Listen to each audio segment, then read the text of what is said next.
Hello and welcome back. Firstly, I think the first session was a bit different from the second one, because first one was slightly more technical because we are talking about learning music, use of terminology, jargon, and everything. This one is more, I would say, catering for Rasikas, listeners, how to identify ragas. And although the first one was more technical, I think this one is actually a little harder to explain, because raga identification, there is really no one way that works for everybody. I find that for some people, they are able to understand swaras very intuitively. So for such people, it may be easier to think of what swaras are being sung and what raga has those swaras, and then try to find a match. For many people who are casual listeners, who love music, go to kacheris, but who haven't had much of training, they do the completely opposite way, where they try to think of the other songs that they have heard with similar tunes and so on. So first thing I would like to talk about is the ideal approach, the most foolproof way. Let's say you want to be 99.999% correct in identifying the raga, then one would need to learn Carnatic music in an intensive way for many years. Keep hearing, a day as and when you find time, like be very passionate about hearing.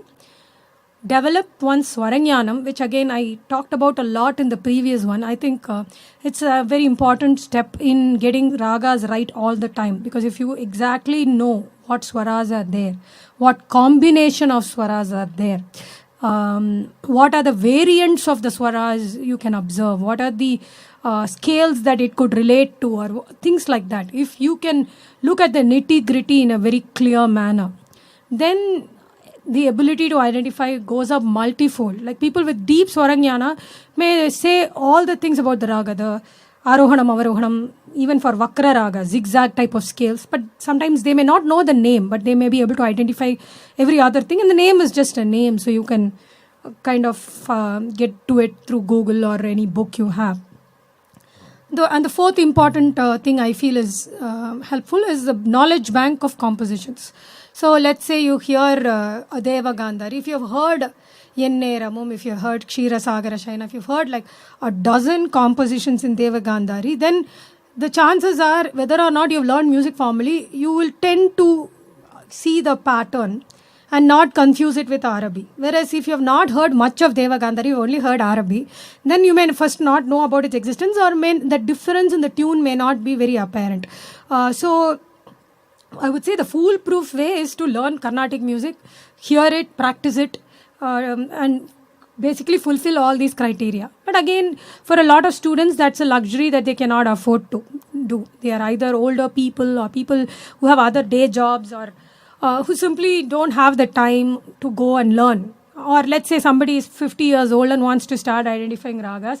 It's almost impractical to tell them you start with your basics today, in another 20 years you will become good. It's not going to happen. So this lecture is going to focus more on the lay person's approach, which is more of an approximation approach, which will probably apply to a lot of listeners who are Sangeeta Rasikas, who love Carnatic music but really don't have the means to learn or spend their entire lifetime dedicated to the art form. Very often they start out by listening to concerts or listening to recordings, and they develop a list of favorites. It could be favorite songs, favorite singers, favorite tunes. It can start in any way. Many times, for example, I can give Sri Maharajapuram Santanam or Sri Yesudas as examples of people who have really crossed those barriers. People who have never heard Carnatic music would flock to their concerts because they were mesmerized by their voice and singing. And then they would say, okay, this music is good. Now let me go to this other person's concert. They may or may not like the other person, but they have slowly started entering the Carnatic concert arena. So they are now more interested. And then they may say, okay, this song sounds a little bit like that Nagu Momu that I've heard Maharajapuram Santanam sir sing in a concert. So maybe it is the same ragam, like that.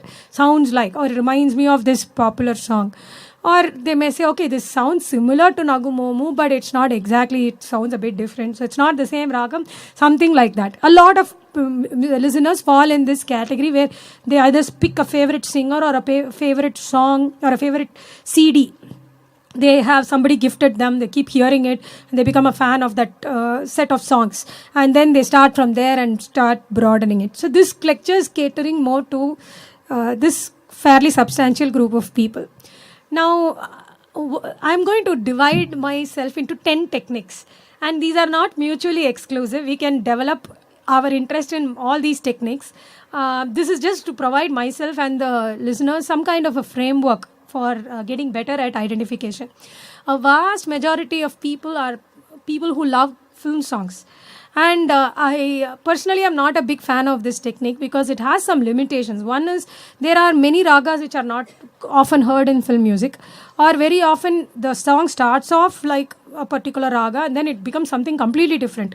I don't personally recommend this, but I find that there are many people for whom this is the starting point. So it's a valid method which I wanted to include, where people start hearing some film songs and somebody tells them, okay, this is in this ragam, or it's like this ragam, and then slowly they start hearing some other Carnatic song which could sound like the same.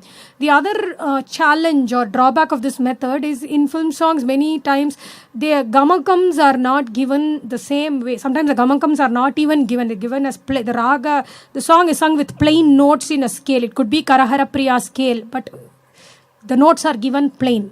Or the note combinations are not the same that we hear in a Carnatic situation. Or suddenly, like I said, some alien notes which are not there in Karahara Priya could be introduced.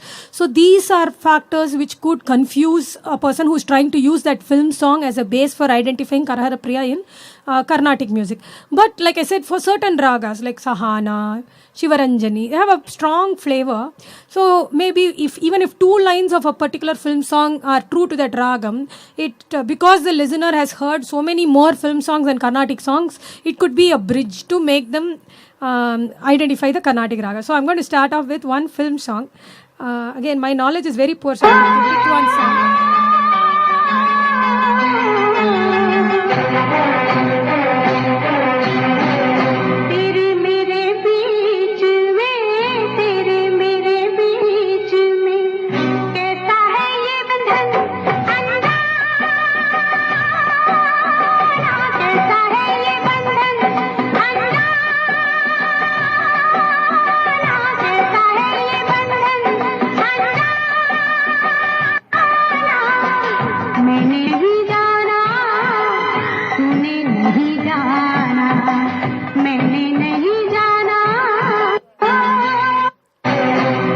Okay, so this was a film song. Any guesses as to the ragam? So we can make it a bit more participative because the first session was me talking most of the time. Shivaranjani. So since there are so many teachers here, I think we can use their expertise also. So Shivaranjani, and many people have told me that this was one way they started identifying this ragam Shivaranjani in Carnatic music. So I thought it's a good example to share. So let's say somebody is a fan of this song, they've heard it, and then they casually, somebody else in their family who's a Carnatic lover plays this.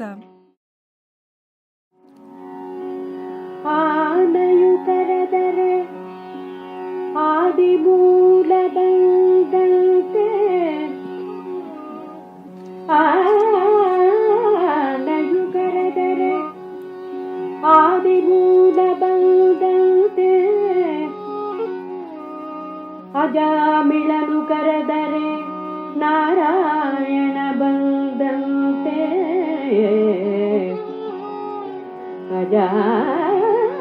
ಅಜಾಮಿಳನು ಕರೆದರೆ ನಾರಾಯಣ ಬಂದಂತೆ ಅಡವಿಯಲ್ಲಿ ಧ್ರುವರಾಯ ಕರೆದರೆ ಅಡವಿಯಲ್ಲಿ ಧ್ರುವರಾಯ ಕರೆದರೆ ವಾಸುದೇವ ಬಂದ. So this is again Shivaranjani.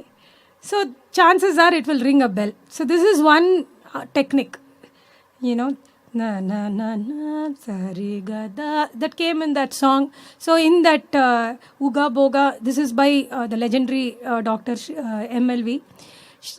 If she has sung the same phrase, then it could ring a bell somewhere. So this is one technique. Second one, my guru used to call this group of 6 ragams: Kalyani, Kamboji, Bhairavi, Karaharapriya, Todi, Shankarabharanam, like big 6 in Carnatic music. He used to say, in one way, of course, in every way, they are the most important ragas to master. In one way, they are easy because there are so many compositions. So, over time, your exposure to these ragas is much more than your exposure to, let's say, a Mandari or a Shubhapanturali. Fewer compositions, your chances of hearing them in the concert is less. But on the other hand, these are so much evolved because every composer has composed multiple songs. You take Todi, so many Tyagaraja Kritis are there. Kalyani, so many Trinity compositions are there. Post-Trinity, Papanasam Shivan, so many compositions are there in Kalyani. So even though Kalyani is very common, it is actually very evolved. So one cannot just keep the Arohanam, Avarohanam and try to sing Kalyani. However, for identification, these are a good group of ragas to start with because you hear the chances of hearing them are more. See, normally with anything, if there is some reward for the effort, then we will persist. So let's say we become good at identifying these 6 ragas. Chances are you go to a kacheri, one of the 6 is featured as high. Whereas if you first focus on the rarest 6 ragas, very, very rare. You may become a master, but nobody may sing those in the first dozen concerts you go to, and then you may get a bit disgruntled because you have not succeeded. So your hit rate will be better if you get good at these ragas. And within these also, for example, somebody may get confused between Todi and Bhairavi. Not that the swaras are similar, but there are some phrases which could be similar. Or Kamboji and Hari Kamboji, many students may take a long time to understand. Of course, if a student is learning in a right way, they understand. But I'm talking about the lay listener here who doesn't know much about swaras. They may learn to identify Kamboji correctly. But when they hear Hari Kamboji, they may mistakenly identify as Hari Kamboji. So over time, the listening becomes more nuanced where they find that, okay, if it is Kamboji,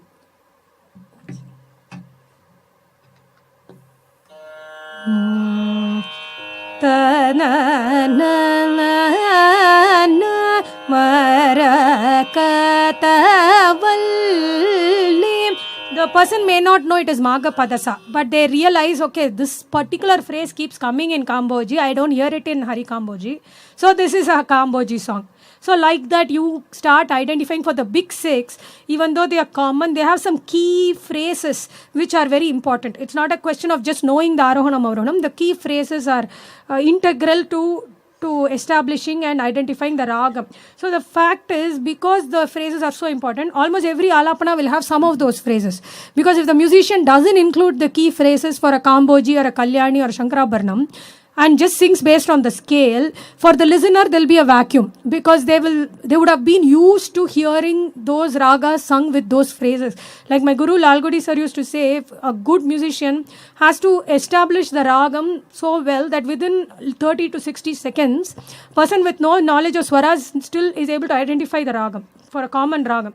Whereas if you're doing something very different, very unique, you may still be grammatically correct, but if the commoner doesn't understand what raga it is, then you're not starting it right. So maybe good idea is to establish the ragam within the first minute, then maybe deeper into the alapana, try your innovations so that the person knows, okay, this is Kamboji, he's trying something new I haven't heard before, Whereas if you try something very drastic in the get-go, then it confuses a lot of listeners. And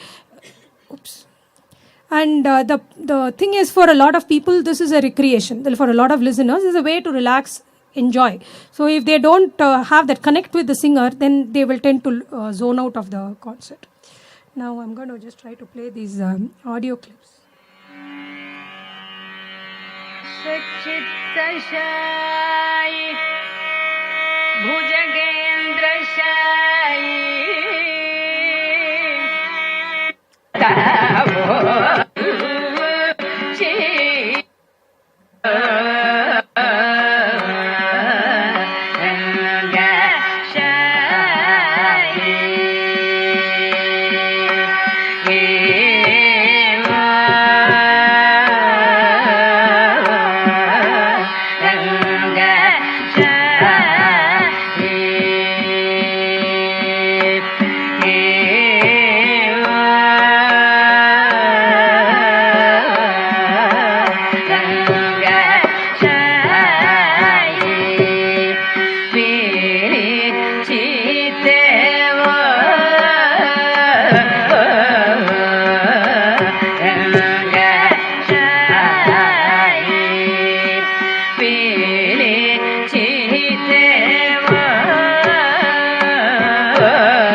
So this was what ragam? Kamboji. So we have a lot of experts here, which is great. So let's say somebody is new. This is, of course, legendary Srimati M.S. Subbalakshmi's rendition. I have tried to pick all these yesteryear stalwarts that I personally love listening to. So there is a bias towards the older generation of musicians in this collection, and also because I wanted to keep the recordings non-commercial, for the demonstration purposes. So you will find that the music of these great legends is literally timeless and worth listening to over and over again.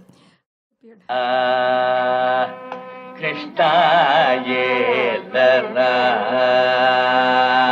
Krishna Yelara Shri Krishna Yelara Shri Krishna Yelara Shri Krishna Yelara Shri Krishna Yelara Shri Krishna.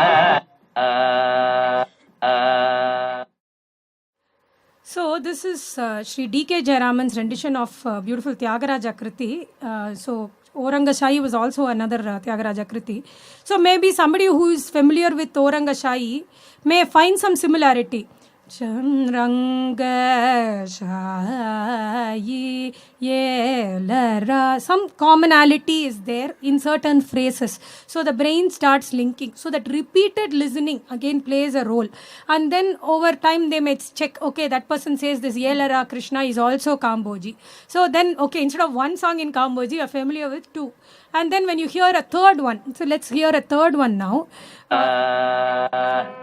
Krishna Yelara Krishna Yelara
This one is an excerpt from my guru's performance, and this is a rarer song, Mahita Pravriddha Srimati, again Tyagaraja Kriti, and the starting you can see is quite different from the first two. So the chances are somebody who's not had that much exposure to Kamboji yet may not realize when they start that Mahita line, but the second line, Gukha Ganapati Janani